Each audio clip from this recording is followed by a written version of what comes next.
Yeah. Say hi to our robot. He doesn't have a name yet, and we had an open competition. All the people around the world were offering names, but we couldn't kind of choose one, so he still doesn't have a name. My name is Kristjan. Good evening. Thanks for inviting. I will give a brief overview of our company. Then I will give a brief overview of our technology. And then I'll talk about testing and reliability of it.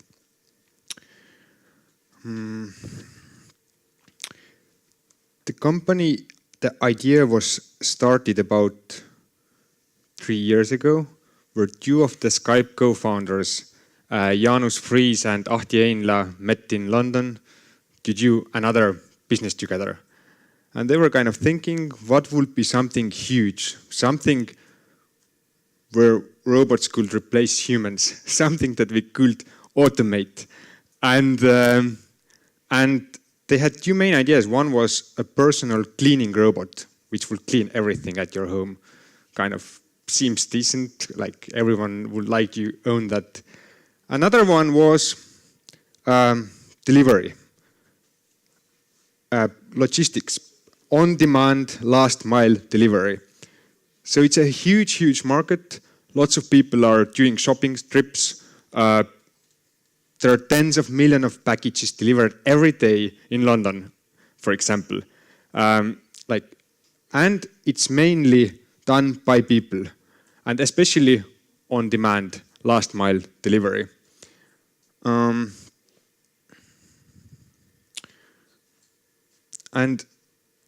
there are like two problems with it. One problem is that it is expensive. In Western countries, almost in Tallinn as well, but especially in London and Silicon Valley, people are ordering something online all the time, and they usually want it now. This is expensive because some person needs to come to you, find your place, drive this last mile only because of you. And it might take only 20 minutes, but 20 minutes in London is like €5 of salary. So it is very expensive. And another problem, we all know it also from in Estonia, that when you order something from some groceries from Selver, then they give you a time slot of 4 hours that you have to be at home. Like, it just doesn't happen. 4 hours in a row at home, I don't know. So it's a huge market, lots of money, something to disrupt, and we are planning to, or we are disrupting this market with this small, tiny device. I guess the mission, I can state it again, but it is very clear. We want to build the most efficient local on-demand delivery service.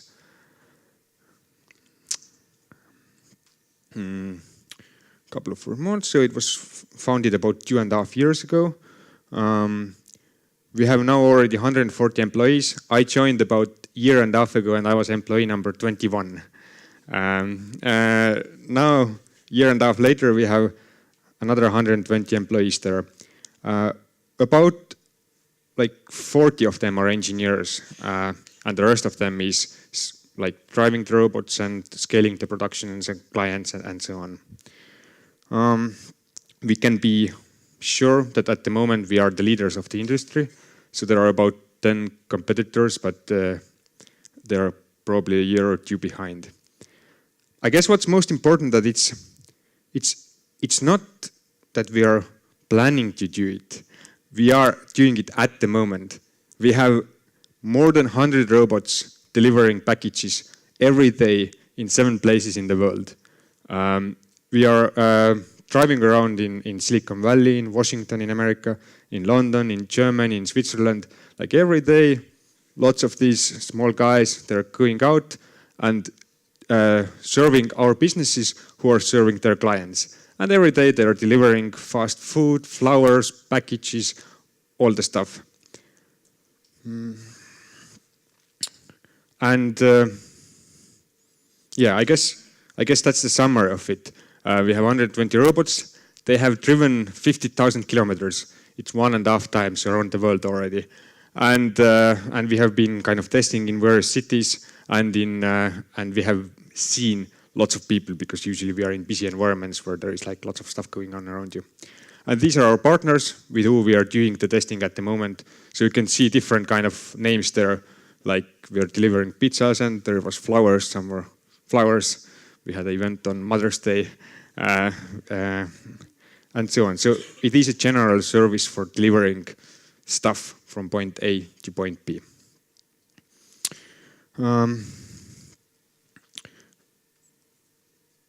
We are driving on sidewalks. We deliver everything. Our business model is B2B2C, so our clients are big companies like Domino's, and we deliver stuff to their clients. And maybe importantly, it's on-demand last-mile delivery. So it's only meant for stuff that you order and you want right now, or that you want at your home with some other methods. And for us, we are offering a service, so there is an API for these, our clients. They say that at that time the robot must be here and deliver that stuff there, and that's it. And it's pay as you go, or paying per one delivery. These are real-life statistics. We are operating there as well. It's area in Silicon Valley, about 2 miles. There are about like up to 10,000 deliveries in this kind of area in a fancy city like Silicon Valley. And in end, the plan is that there will be like lots of robots there, and they will be driving around, doing their job, and then we will kind of conquer one area by taking this and offering it to all the companies there who need deliveries. For a customer, actually nothing changes. You are ordering something, you are picking your time. Maybe it changes that time slots are more precise because we can kind of control them very precisely and easily. And another thing is that it's probably faster and cheaper, but in end, it will just end up that you will see this robot coming there. And we are already doing it. We have hundreds of deliveries such that people don't know about it. They just kind of order something, usually a regular pizza at Friday night, and then they see this new robot coming. And usually they are kind of, usually they are very optimistic. Or of course it is a surprise and it's kind of exciting, and we don't know how it will be the regular reaction of it. But at the moment they are very, very optimistic about it. Okay. So, what is this machine? So, I guess that's the main superstar. Most of our energy goes into producing this machine. The software of it, the hardware of it. Of course, in a business there are other sides as well, but I guess it's the most exciting one. In English, they are called personal delivery devices. And in America, we are already legalized in 3 states by law. And in Estonia, the second reading finished last week of our law in Estonia as well. So they are called personal delivery devices. I guess this device is extremely important for us. We are not vehicles. We are not self-driving cars. We don't want to be in restrictions of driving machines. And how can we achieve it? We are restricting the speed of the machine to 6 kilometers per hour. And by most of the regulations, then it means that it's just a device. It's like whatever thing you can move with remote control. I guess again about the speed. Another thing is that it's quite light. It weighs about 20 kilos and it takes 10 kilo load. So it's 30 kilograms, 6 kilometers per hour. Even if it's in full speed, crashes into you, it's not painful. So it is kind of safe in that sense. That's the main input of, at least of my team, computer vision and perception. 9 cameras, 4 radars, 8 ultrasonics. question was what means perception. I guess perception is the same thing as vision, but for other senses. So radar, ultrasonics, and everything else. But the methods of working with the data are a bit similar. One interesting thing here is that we are not using LiDARs. So whenever you see Google cars, then you usually see these beautiful point clouds around the car that they can understand everything. We do not use these.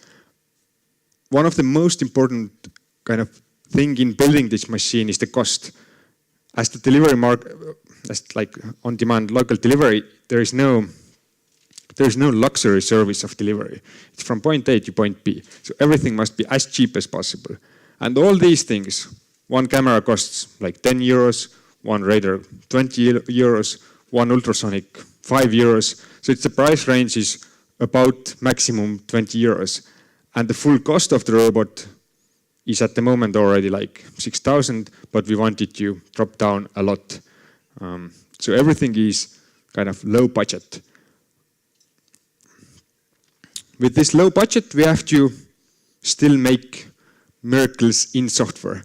So it is, in my mind, it's almost like there are more software engineers than hardware engineers in a company. It takes energy to get good quality stuff out of crappy hardware, which is cheap. One of this good quality thing is localization. We can understand where we are with 2 centimeter accuracy. If you would be just using GPS, then it would be about 50 meters on average in city environments with a crappy GPS sensor, because there are these buildings and things and so on. So it wouldn't work. But we need to be precise. We cannot be half a meter off, then we would be on a car road and we would be dead with a robot. Yeah, it must be smart, it must understand what's going on and so on. I'll show a bit more about it. This point is another like crucial importance to understanding the business, like why we can do these things at all like this, that things are cheap and not that kind of maybe fully autonomous. So we are not aiming to be 100% self-driving. We are aiming to be 95% self-driving. At the moment, we are maybe about 75 already at the moment. And 95% is enough, because it means that only one, like, basically the salary will drop by 20 times. So it's still okay in business-wise, but as an engineer, we do not have to solve all the complex situations. Whenever we have a problem, we understand that we cannot solve it, then we just need to stop. We give control to the human operator, and over the internet, then the operator solves this complex problem. And this is like way easier, like, because most of the time life is easy. You just drive there alone on a sidewalk. This is easy. And complex problems, we leave to humans. Yeah, I already mentioned that it can carry up to 10 kilograms. The software. So I said that we are very software heavy. So I guess maybe it's also that the roots of the company are from Skype, so there was no hardware before, so we actually don't know much about hardware. We need to solve everything in software. So if something breaks from time to time, we need have some fixes there. This is like a schematic view of the robot in my mind. Of course, life actually is way more complex. In the robot, there are 50 programs communicating with each other asynchronously, and it's a mess of stuff. But like, to do any kind of simplifications, I understand it like this, that there are 4 main areas of autonomous driving. First one is routing. Whenever we want to go from point A to point B, we want to do it well. Then there is a mapping and localization, understanding what's around us, and then making the decisions in end. So the first one, routing. For that, we use OpenStreetMap's data. It's free. Well, if there are some problems, we kind of fix them.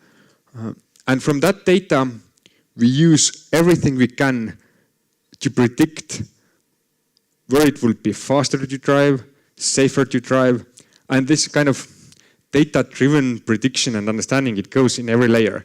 With this information, we also choose which cities we would like to operate, which areas in the city. And if we're going to start operating there, how we're going to choose the route from point A to point B. So we are modeling our speed, our safety levels, and everything based on open data sources around the web. So if we know from that we want to go from point A to B, we also would like to know where we are, like where is the robot. Our main source of information is cameras. We use 9 cameras. And the mapping and localization is done based on the lines or edges that we can detect from each camera. The red lines are here is the map, and the purple lines which are at the moment. So how it works is like this, that whenever we are driving a new bit of street that we have never been before, then we are driving it with a human. So human drives the new bit where the robot has never been before. And now we are recording all the edges that we are seeing, all the lines. And if we are seeing a line there and then moving, seeing it there and then there, then later offline in the servers, with very powerful servers, we can generate a 3-dimensional understanding of all the lines where they are. So we can understand, we can triangulate where this line was in 3-dimensional world. And so we have lines of all the lines that we can see from all the places where we have driven before. And it is automatic. Robot drives a new place where it hasn't driven before. Then the lines are sent to the server, the map is created, and the next time the robot can drive there autonomously. So we know from where we want to go, we know where we are. Then another component which we need to know is like what's going around us, what's like all the changing things in the environment. City life is kind of actually quite busy. This is the team that I'm leading. We have lots of different programs there which are using different sensors and fusing data together. This is one example of result of stereo cameras. So it has 3 pairs of stereo cameras. There are 2 cameras here which are looking like human eyes, and then whenever you see something there, you see the same thing from another camera, and then you can again triangulate where is this point in 3-dimensional space. And in here, one square is 1 meter, and this is one bloke in London who made a joke. The robot was driving in full speed, and he was doing like this, and then the robot blocked. And there is a car, and there is a car. But this is only like one program, one modality. From here, we can start detecting moving objects, curbstones, like everything that is like around the robot. But we also use deep learning, deep neural networks to detect cars. We use data which is external data, like car roads from OpenStreetMap again, in order to kind of make it better, fuse the data together. Also, we use radars and so on. I guess that's it about the robot at the moment. There is also, like, robot on its own is actually not enough in logistics. So we're actually developing other things as well, but I'm gonna just like briefly mention it. We also have an automatic hub which can do many things. For example, the robot can go home and then the battery is swapped automatically. This we are using it all the time. Then we need to clean the sensors and so on, swap the packages. We have a system that automatically takes the basket out and puts the new basket in. And yeah, these would be like put into these areas, into some random place, and the robots would drive through them. Sometimes different things are needed. We also have a collaboration project with Mercedes-Benz. They produce this van which moves around and then stops, and then robots kind of go out, then it drives to another place, then robots come back and so on. And then it's possible to kind of have a wider reach of for delivering packages and stuff. And initially we thought that it's just a cool project. It wasn't kind of our main focus. But now actually Mercedes people believe that it seems actually quite decent idea. And now we will start doing proper tests with proper people with it as well. So they are actually thinking of making it a real product. In summary, like it wasn't it wasn't planned, or it wasn't our aim to achieve all these many things that are mentioned here. We wanted to make on-demand local delivery free and nice and decent for people.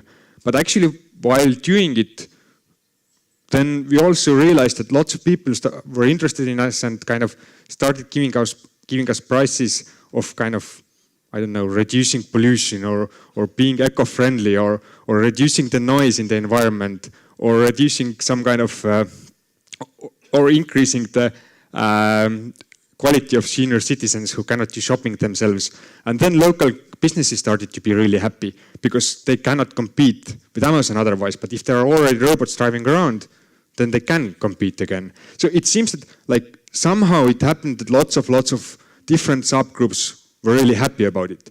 And it is quiet and nice and beautiful. So I guess it does make sense.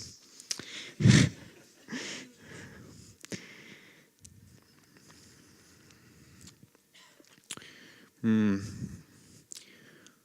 month ago,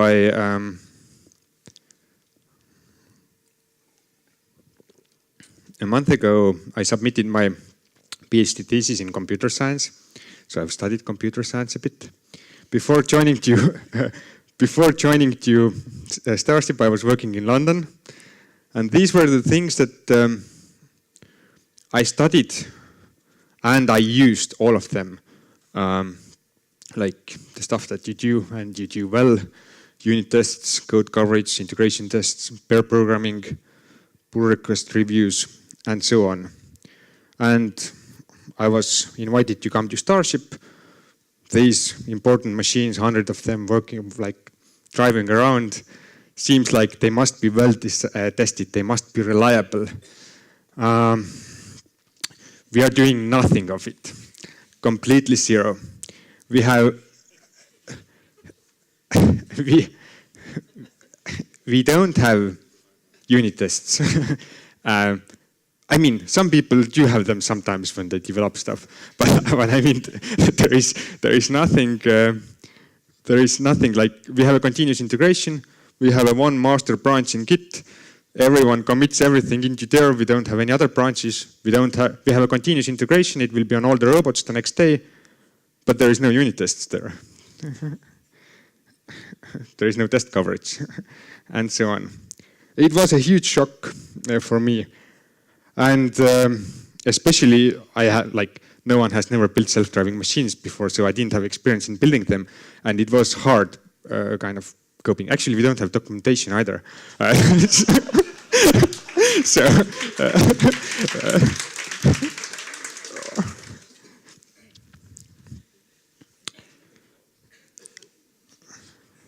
yes, that's the story. Like, there must be reasons for it. That's what I thought. And I've been trying to understand these reasons. Like, one of the biggest complexities that building robots is hard enough. Writing like tests for it seems too hard. So we are actually, the company is so young, like 2.5 years old. We needed to actually invent what to build. Like, where should we put stuff? What type of processors should we use? What type of drivers? What type of sensors? What type of like electronics? And the stuff is quite complex. In there are 35 CPUs, for example. 35 processors. So it's not easy. But while doing it, you basically every month we change something. Every month the stuff was new. The sensors were new. The way how the robot behaved was new. Like everything changed all the time.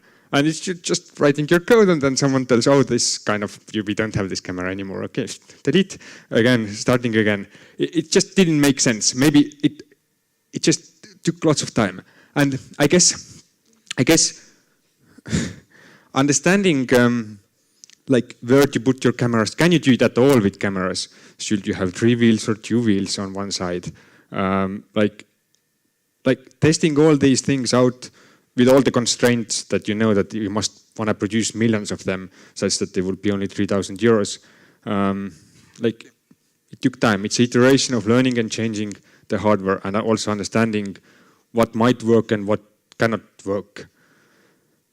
This is the first 3D printed version of kind of similar stuff that this is already.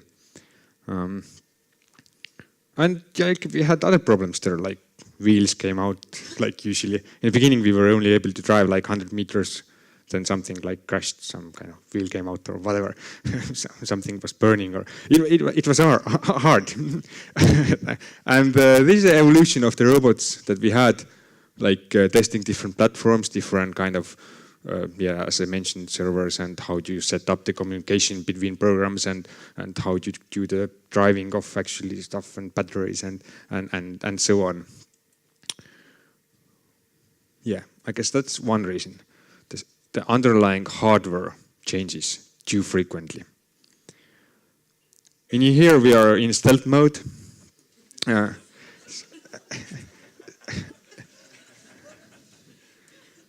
We came out of stealth mode a year and a half ago, and then I was also contacted by Ahti that I should come back and start building robots. But yeah, we were actually driving around like this in Tallinn. I mean, we do some testing. We have a test ground. This is our office in Mustamäe, Teaduspargi 8. And this, we bought this bit of land. And we are driving here with robots. We did actually, if we are building some kind of new radical changes. But then in end, as you have anyway hundreds of robots all over the world, actually we don't use it, the test ground, too much. For hardware tests, we had this belt here that we put the robot there, and then the robot was driving it there for a week, and then, I don't know, wheel came off or whatever, it went on fire. And then kind of, yeah, you did some tests, but I haven't seen it used for a year. I actually don't use it. Yeah, let's see some random stuff. I made this picture 2 days ago.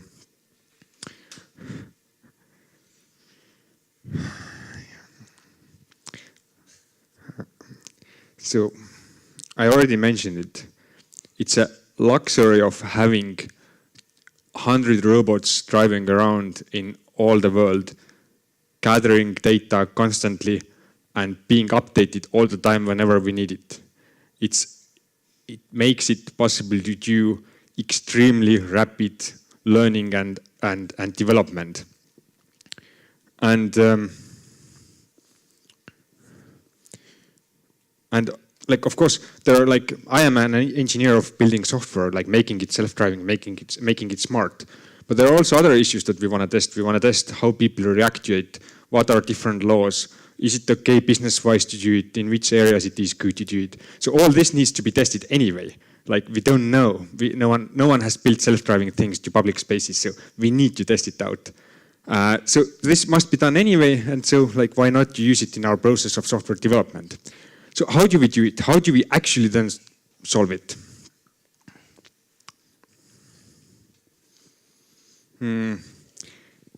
One thing we do is gradual rollout. So every time we only have like one branch, most people just commit to the master. So every day the new software is on some part of the Tallinn robots, on all of the Tallinn robots. New software every day will be automatically uploaded to the robots. And then if it doesn't work, then it means that something is wrong. I mean, that's easy. I guess before we put it to all the fleet, we already usually have driven around in Tallinn for a bit with these couple of robots. So like it must work. If indeed it turns out that something doesn't work or something misbehaves, like our robots are constantly connected to the web, so we are getting thousands of numbers per second, like everything the robot like does and turns. We can actually automatically detect that something is wrong, but we can also like see that probably something is wrong. Then it takes a minute to roll back to the version that we knew that worked for a long time. So this is done almost automatically whenever we have a problem. I guess most of it wouldn't be possible without having robot handlers at the moment. So this kind of gradual rollout in Tallinn means that we have someone walking next to the robot all the time. And they have an emergency stop button. They don't control the robot. But whenever there is a problem, then they can press this stop. So whenever the robot starts kind of going to the car road or started crashing to some child or whatever, then they can press stop straight away. And I guess this will be there always for this gradual rollout. Of course, we are driving also without them in some safer areas and with the software versions that we know are already safe. But I guess combination of this makes it possible to deliver or deploy the code straight to the robots and do it. I mentioned the real-life testing. Like whenever, remember there was this point cloud and there was this one leg.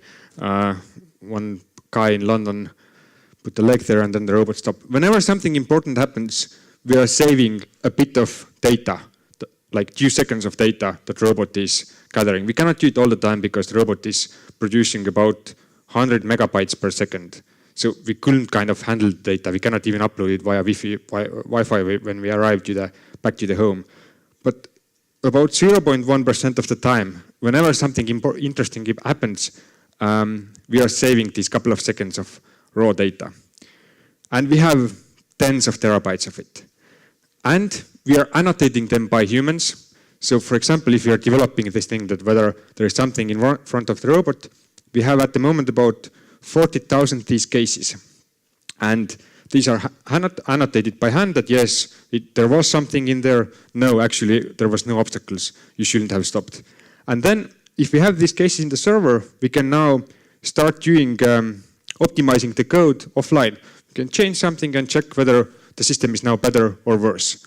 And this is like, it's kind of like unit testing, but we are testing statistically against a huge kind of quantity of real life situations. And it is important that it must be like this, because getting this stuff working in easy conditions is 5% of the work. It must work when the sun is shining into the camera, when there is a rain, when there is fog, when there are scratches, when there are some kind of failures. So it needs to work in all these cases, and whenever we are in different kind of cities and different environments, it needs to work in all these cases as well. And yeah, then there was like 3 months where it constantly failed with like driving towards the sun. And then we were getting more and more and more of these test cases, and then we were figuring out more and more ways how to solve it, and then now it's way better.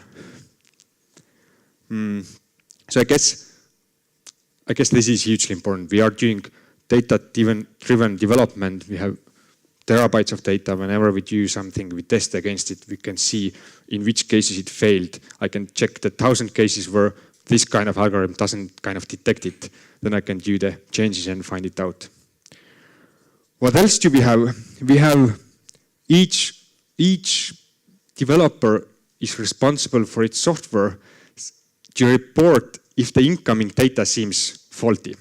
So we have these 50 programs running in the robot. They are communicating with asynchronously, and we need to report whenever we believe that something is wrong that is coming in, that statistically it doesn't make sense or it's just missing or whatever. And these faults again are reported, the robot stops, and then someone checks over what's going on. So I guess that's one way how to increase the reliability as well.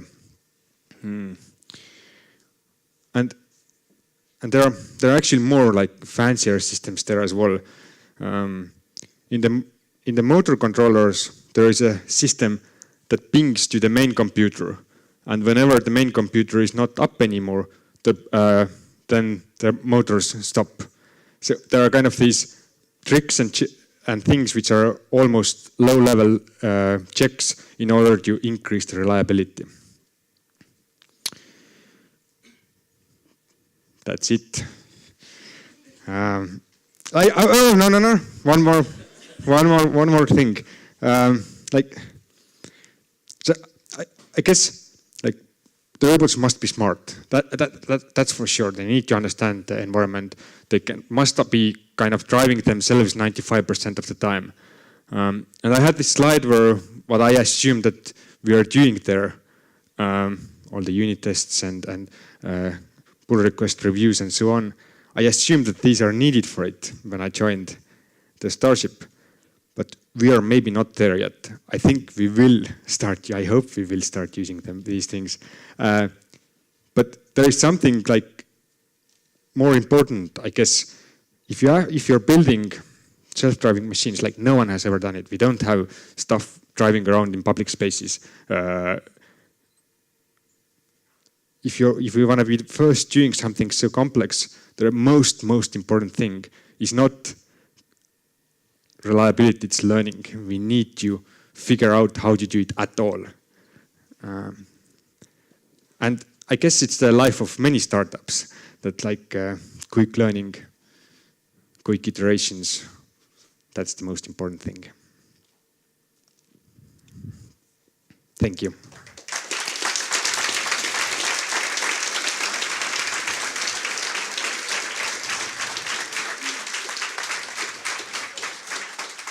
So thank you, Kristjan. I think we made a major bummer. We invited a guy to talk about testing and he's saying that, nope, we're out of a job.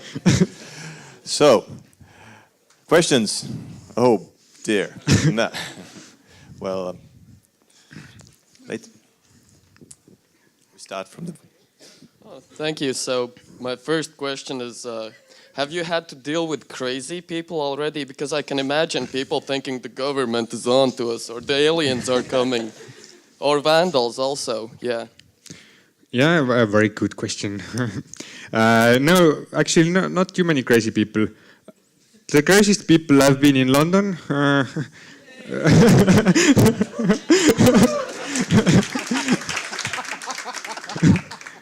I think usually they are on drugs, high, and usually they say something like this, that's my street and I don't allow robots here. Something like this. Like first, usual question also is about stealing. We don't think that someone trying to steal thing or inside of it just doesn't make sense. This thing doesn't cost anything, no, kind of you cannot sell it too easily. Inside of it you have a couple of hamburgers, it's locked anyway, and it's most well-connected device. You have 9 cameras, automatic connection to police and so on. So stealing something for it just doesn't make sense. But vandalizing it, it might, like throwing stones from far away, I don't know, whatever. But so far, we haven't seen it, and we don't think that it's actually a problem. And if it is a problem, we're gonna just choose another city. Just to wait till you deploy it in Newcastle. That's what I say. So, question: what do you do against accidental spying? Like with all those sensors around, what do you do when you capture data that is private, that is sensitive to some information? And how do you deal with that? Yeah, it is a huge problem. No, it isn't a huge problem, but it is our concern. We definitely think about it. Like driving something with 9 cameras on it between people, having tens and hundreds of them in one city, definitely it's a bit fishy. So we have some kind of very strict internal things that we promise that we do. One thing is that we are saying that no person ever sees an unobfuscated high-resolution image, and we haven't seen. So every time any developer, anyone sees any image, deep neural networks which are running in the server, so they can be better than humans already, they obfuscate the images and faces and numbers and everything. So the images that we see are always kind of obfuscated, and it's very hard to kind of do anything against it. But we need still the original images because we want our machine learning to learn from there. We want our algorithms to test against these cases. So we have a system that in the server programs can access these images, but they cannot be accessed outside. So this is the common procedure, that's how we operate. Of course, if someone hacks or does something, then things are getting worse, but we are ordering these tests that someone tries to break in, and we have these regular audits and so on, and people are trying to be protective. So we are doing our best, but we need these images to make the robot safe. Yeah. I wanted to ask, what kind of methods and tools do you use to analyze your data? Because obviously you want to learn fast. Is there a lot of visualization? We don't have, we are using, everything runs on Ubuntu 14.04. We are using Roboting Operating System, which is an open source program, which deals with this communication between different programs that are operating there. And then it also saves stuff into its data format such that you can replay them and kind of easily operate with these. But then on top of it, we use everything. Like there is no standard for whatsoever in this company. Like everyone does whatever they want and however they want. There is only one rule, that you need to do it fast and you need to give results tomorrow. Okay, so one from this side. I could answer what I personally use. I like, okay, I use everything as well.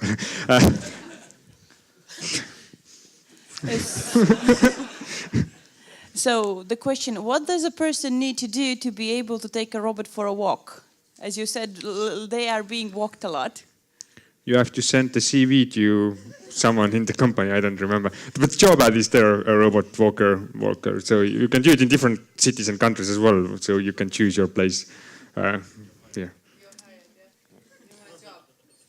So there was a question that, how do you avoid getting run over by cars, even if they are, perhaps they are speeding or... So I guess that's one of the most important thing we have learned. Initial plan was that all the road crossings will be made by humans, so we don't need software for it. That didn't work out. The thing is that the humans are getting a low resolution image. It's compressed, so there are compression artifacts. Also sending it over the internet to their computer, there is a delay. All these things together made it such that actually they are making still bit too often mistakes. And it's not enough that humans, they cannot solve this problem. So now we are doing it in combination. The human is still deciding that I think that now it's good to go. But the machine itself can override the decision of a human when it thinks that it's not good to go. And for that, we use everything and everyone is working on it. So we use deep neural networks for detecting cars. We fuse it together with OpenStreetMap data to know kind of where to place these cars. We use radar data. We have heavy mathematical models for fusing this data together and so on. So the robots are taking over. Definitely. Machines are coming. Anybody else over here? Yeah. Hi. How many of the deliverers have not made it to the correct destination, and can we give some reasons what has happened there? I think all of them have reached to the correct destination, but the problem is that we have still in these busy places where we do deliveries, there is someone still at the moment walking next to it. But there have been problems, like sometimes there are some stairs that this thing cannot kind of travel, so it cannot access the last 100 meters. I mean, usually there are human-related problems, like the address was wrong, whatever. But I mean, the machine, I think we haven't done that many deliveries, like it's about 1,000 or whatever, that the machine has ever failed. Like it's still, we have driven 50,000 kilometers with it. It means 1.5 times around the world. So we already know how to drive and it's kind of quite reliable. So these 1,000 deliveries, it always has reached the destination. It hasn't kind of crashed or burned down or crashed by car. No, it hasn't happened. But of course, when we are just driving around, then it happens. But that's why we are using it and learning from it. Hello, I have a question over here. How did you make sure that the maps are correctly triangulated, and how did you test it? Whew. Good question.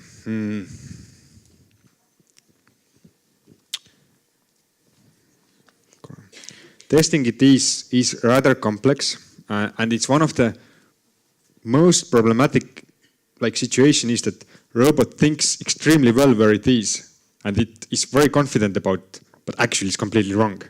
So that's the most dangerous thing, that it can just drives to the somewhere because it's sure that he knows where it is and drives to the car road, and then some accident happens. I guess that's a hugely important issue there. And so we have many layers of safety, some kind of redundant from it, using computer vision things to kind of prevent going to the car roads and other things. But building the map, I guess you are. It's not just that there is just one line. There are millions of lines that you optimize together as one, which takes lots of time, and it's the most of our patents and IP comes from there. So it's complex, and I cannot kind of easily say it. But whenever you build this map, you still can kind of somehow estimate its correctness by then driving through, with the same data that you already gathered, now assuming that, okay, now I'm driving there, seeing the same lines, how often do they go inside with the map that I built? And so you can still have some internal verification that now it makes sense. Now the map and my sensor readings are coherent, that they are kind of together good. So there is some way of internally validating it. But yeah, So coming back to a couple of questions ago, I'm sure I misheard you. You said the machine can override the decision of the human. Yeah. Is this it? Are we done for? Then we can again override the decision of machine with a special button. So because in some crossings it's constantly might get it wrong, and then we couldn't cross it at all. So we have a special way of then overriding the machine. Yeah. So where is that button? Yeah, it's in our operators. They have a panel, then they have this button, but I can still log in as well with SSH, and then tell the machine that stop overriding me. So if the world ends, you know where to run. Okay. Hi. So what if the delivery robot will witness a crime and the video will be requested by authorities? Will you provide the high resolution video? I guess we do as the law says that we need to do. That's the answer. We don't have kind of special philosophy for it. It's up to society to decide whatever they want. Thank you for your talk. Sorry.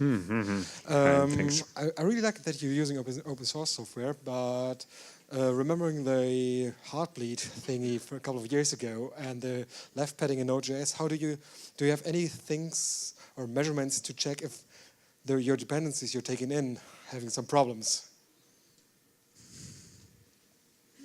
I mean, if the robot doesn't work anymore, then there is a problem. I guess it's the same kind of system of kind of gradual rollout, testing with handlers. Whenever there is some kind of misbehavior, more stops, then we kind of roll it back. Also from automatic telemetry, we get all the signals, how it behaves, thousands of different measures many times per second. And whenever something, and also test results as well, that we do against these 50,000 cases for one thing, but we have way more for all the different cases when these are going worse.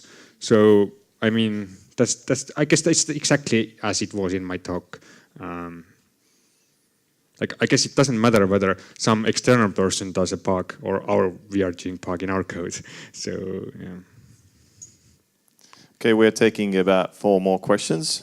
So. Yeah, I have one. I want to ask about your social testing. Yeah. Because have you tested it in crowds?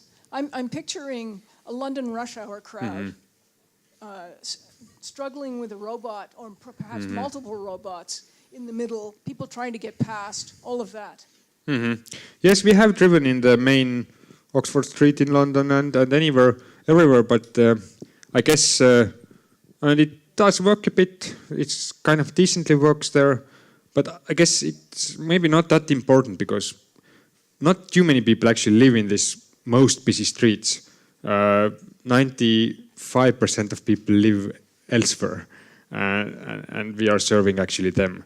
So even if it wouldn't work, it's not a problem for business or us. But I think it kind of does work. It's just like slower and more annoying and stuff. But Hi. Here, yeah. I met this guy, robot, in London, and I have a question. Oh, sorry. So I met this robot in London, and actually in Greenwich, when I saw it, we have very shitty internet connection. Very shitty. So once this guy moves through this borough and loses connection, what's going to happen? Thank you. Good question. We have 2 4G modems in every machine. And we are picking 2 of the operators which have the least correlation in their signals. So we have a redundancy of 2 modems which is continuously swapped and both are used all the time. And if we lose connection for a moment, then we have an easy fail state that we just stopping distance is 10 centimeters, and then that's it, and then we wait for a signal to come back. If it is a road crossing, then we finish the crossing and then stop. But actually, it doesn't happen that much. Having 2 modems in a redundancy, that helps. And whenever we stop, then we can get the connection back. And if indeed it doesn't come back, then we can take a taxi and pick up the robot. Hi.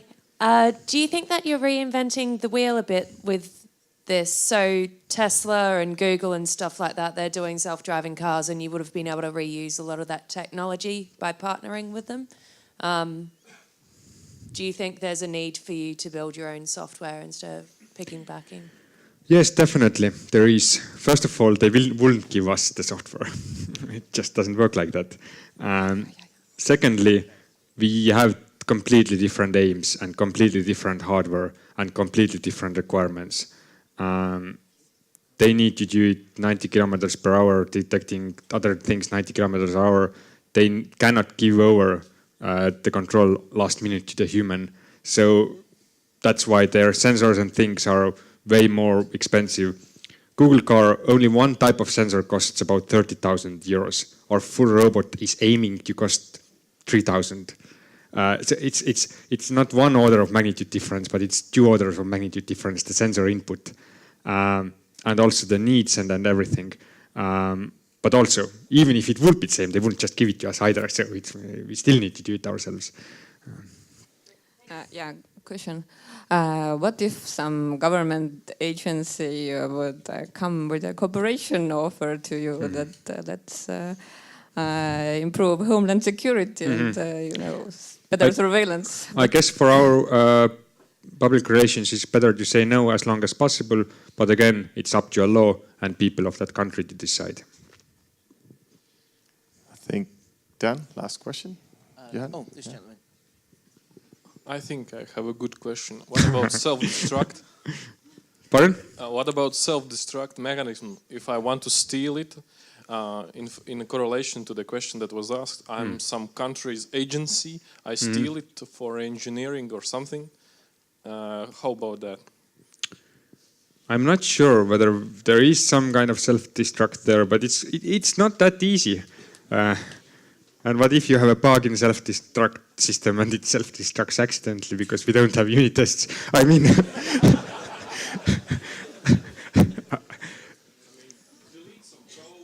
yeah, I guess, yeah. I mean, if you would get access to our code, it'd be such a mess. You wouldn't be able. Yeah, I mean, you need like, and it's changing so rapidly and things that it's hard. But we are working on it in a sense that if we are more mature and kind of actually ready-made product that like we can do it everywhere and so on, I guess things are changing. But there are some binaries there. Like, I mean, it's not the end of the world, and it is definitely completely illegal to do it as well. So. Put some C4 in there. So. Yeah, of course. Like in China, there was the company came out who was doing self-driving delivery robots, which looked almost identical for this one, and actually we then contacted Chinese government that they stole it just exactly the same, and then they asked the company to remove the photos. So as the saying goes, copyright in China means the right to copy. Robot creatures that look funny that can't climb stairs. I'm sure I've seen that before somewhere, but there we go. Okay. Well, I'm sure we will continue another hour here with all the questions that are coming up. And Kristjan, thank you very much for a very interesting talk. Thank you. There's a little goodie bag for you. So you can put it in this machine and hope it doesn't self-destruct now. I have to check it first. Well, you first better run these unit tests that don't exist. Well, it just ate it. So thank you again, Kristjan.